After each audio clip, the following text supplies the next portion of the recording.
Hello friend, स्वागत है आप सभी का एक बार आपके अपने यूट्यूब चैनल जीके जोन में। आज हम हिंदी व्याकरण में संधि का अध्ययन करने वाले हैं। तो आज का हमारा विषय रहेगा संधि।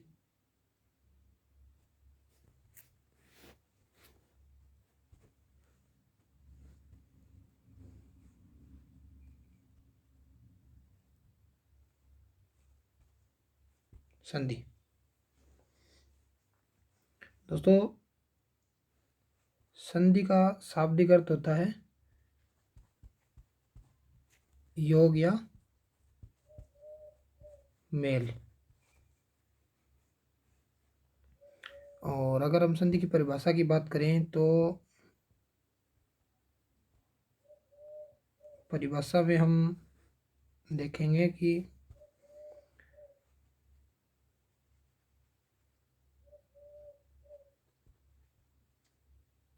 जब दो वर्ण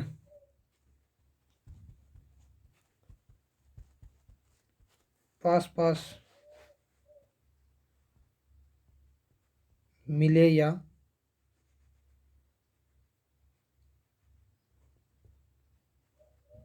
एक हो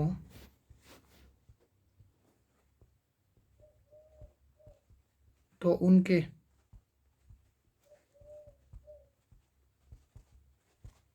एक होने से उत्पन्न विकार को संधि कहते हैं।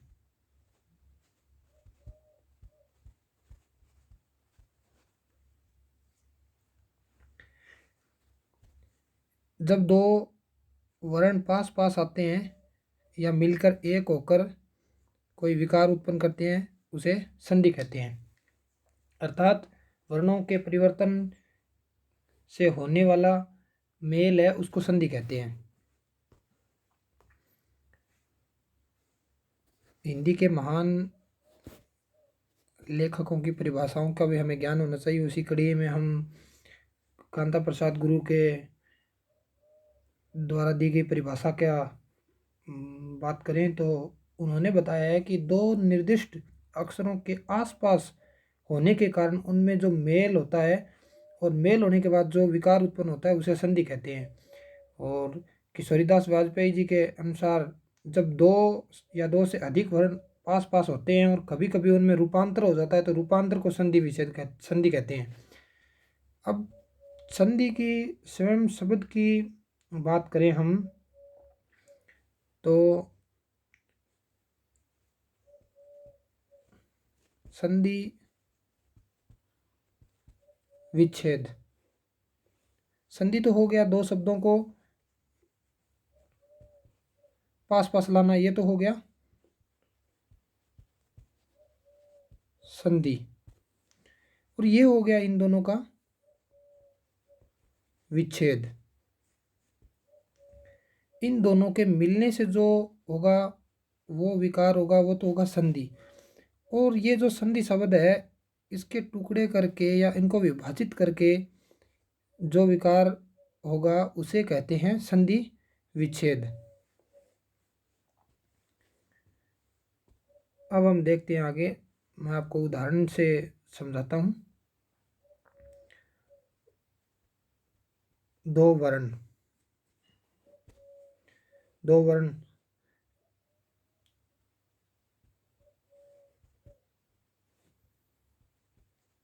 वर्ण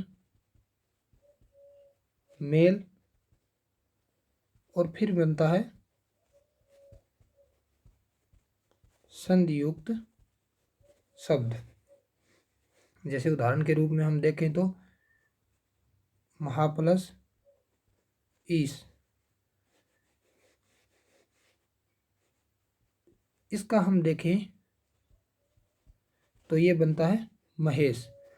अगर इनके अंदर हम देखें तो इनके अंदर यहाँ से आ रहा है आ और यहाँ से आ रहा है ई। इन दोनों से देखें तो बन रहा है ए। और ये ए की मात्रा, इस ए की मात्रा होती है ये जो इसके ऊपर लगी हुई है, तो ये क्या बन गया, महेश।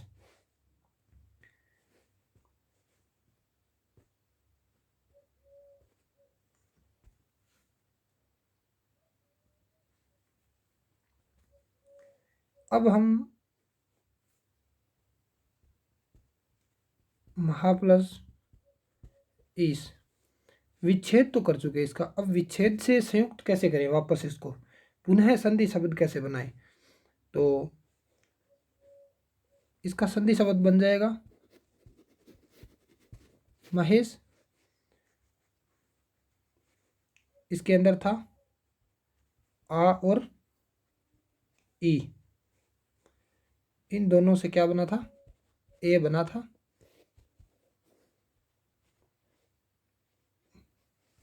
जिसकी मात्रा ऊपर लगी हुई है।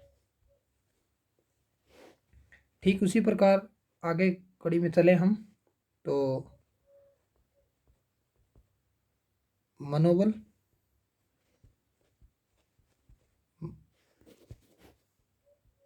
मन प्लस बल और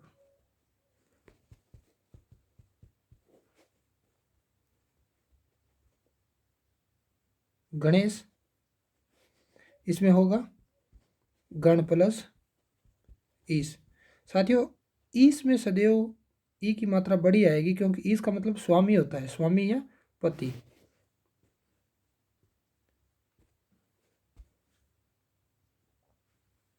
अब हम बात करते हैं संधि के भेद।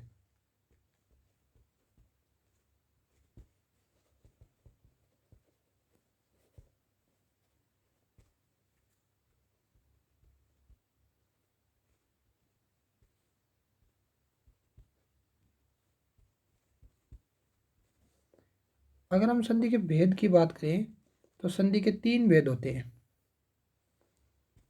नंबर 1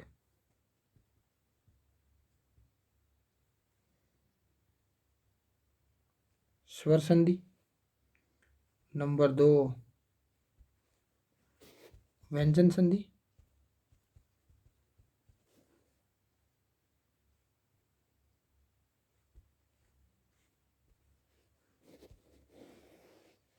और नंबर 3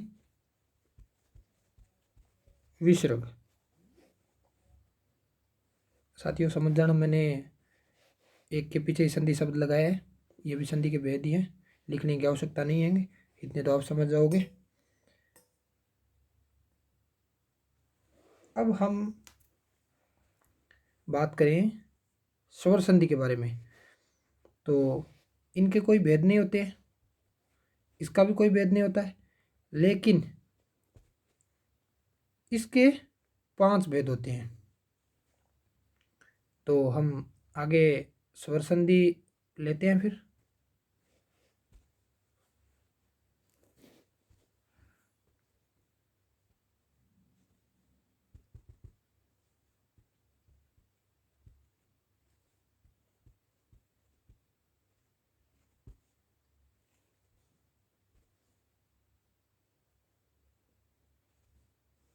स्वर संधि,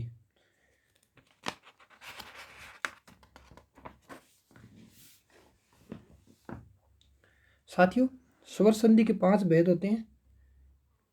पहला भेद होता है इसका, भेद या प्रकार जो भी कह लो आप, पहला भेद होता है इसका दीर्घ स्वर।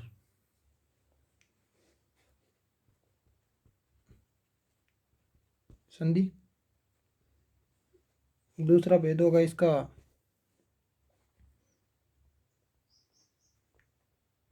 गुण स्वर संधि।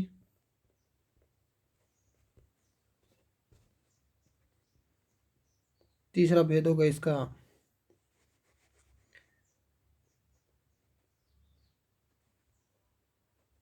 वृद्धि स्वर संधि।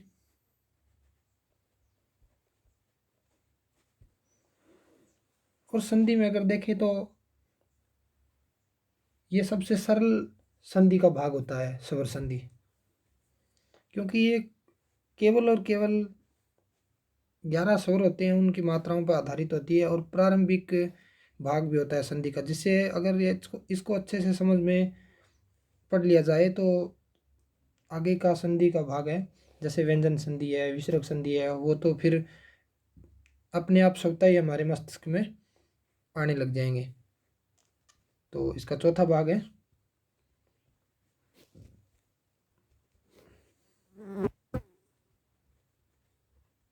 यण स्वर संधि। और अगर इसके पांचवें भेद की बात करें तो पांचवा भेद है इसका अयादि, जो इसका सबसे सबसे सरल भाग।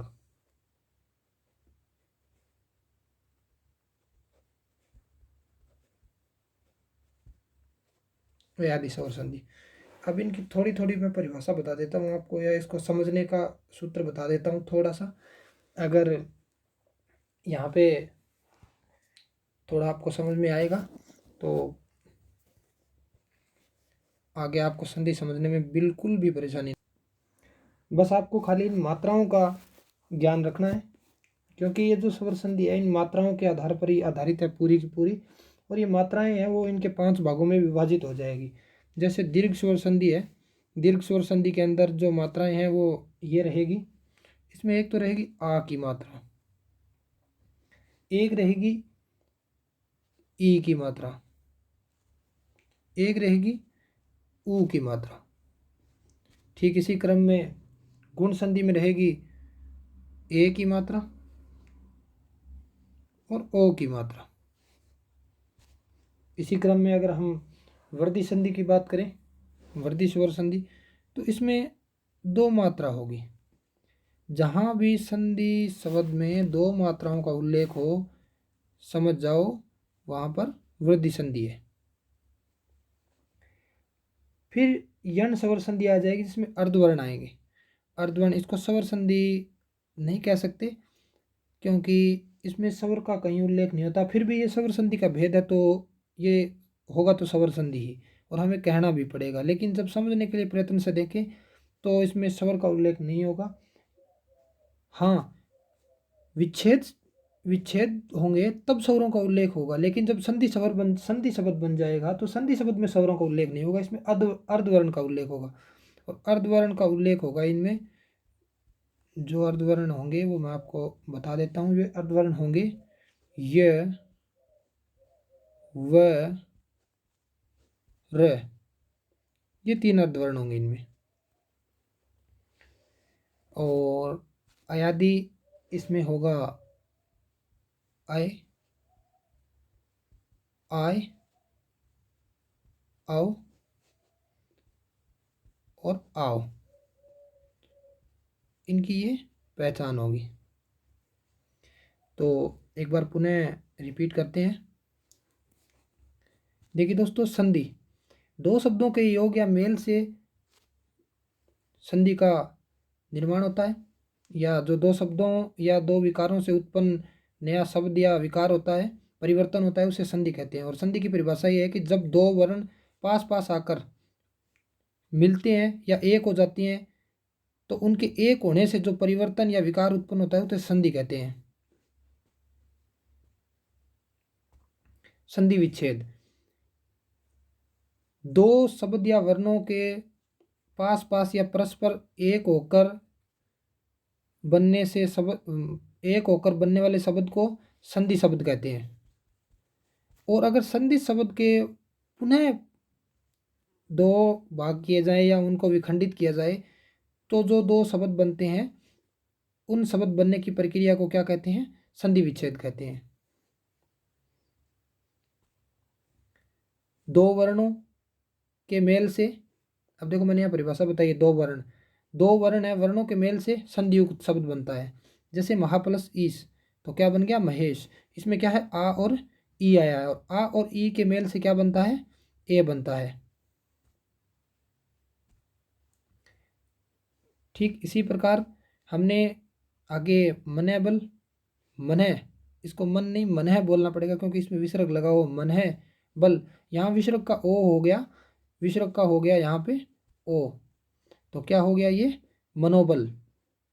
इसी प्रकार ये गणेश है, गणय प्लस ईस, ए और ई मिलके ए बन गया यहाँ पे, तो ये हो गया गणेश। ठीक है। और फिर हमने संधि के भागों के बारे में जानकारी ली है। तो संधि के 3 प्रकार होते हैं या 3 भाग होते हैं, इनको भेद भाग कुछ भी कह सकते हो, समझने की बात होनी चाहिए। बस समझना इतना है कि हमें संधि के 3 प्रकार होते हैं। आप उनको भेद कह लीजिए, प्रकार कह लीजिए या टुकड़े कह लीजिए, जो भी है। तो पहला प्रकार होगा स्वर संधि, दूसरा व्यंजन संधि, तीसरा विसर्ग संधि। व्यंजन और विसर्ग के कोई भेद नहीं होते, अपितु स्वर संधि के 5 भेद होते हैं, जिनका उल्लेख हमने यहाँ पे किया है। प्रथम प्रकार होगा स्वर संधि का दीर्घ स्वर संधि, जिनमें माफी चाहूँगा, जिनमें आ, ई और ऊ की मात्रा होगी। गुण स्वर संधि, जिसमें ए और ओ की मात्रा होगी। और फिर होगा तीसरा वृद्धि संधि, जिसमें आई और औ की मात्रा होगी। और चौथा होगा यण स्वर संधि, जिसमें अर्धवर्ण होगा य, व, र। साथियों, इनमें नीचे हलंत लगा हुआ है। फिर पांचवा और स्वर संधि का अंतिम भेद है, वो है अयादि स्वर संधि, जिसमें अय, आय, औ, आओ होगा। तो आज का हमारा क्लास यहीं तक रहेगी। कल हम संधि के भेद के बारे में अध्ययन करेंगे। कल का हमारा टॉपिक रहेगा दीर्घ स्वर संधि। तो कल दीर्घ स्वर संधि का अध्ययन करेंगे। आज के लिए इतना ही। तो जय हिंद, जय भारत।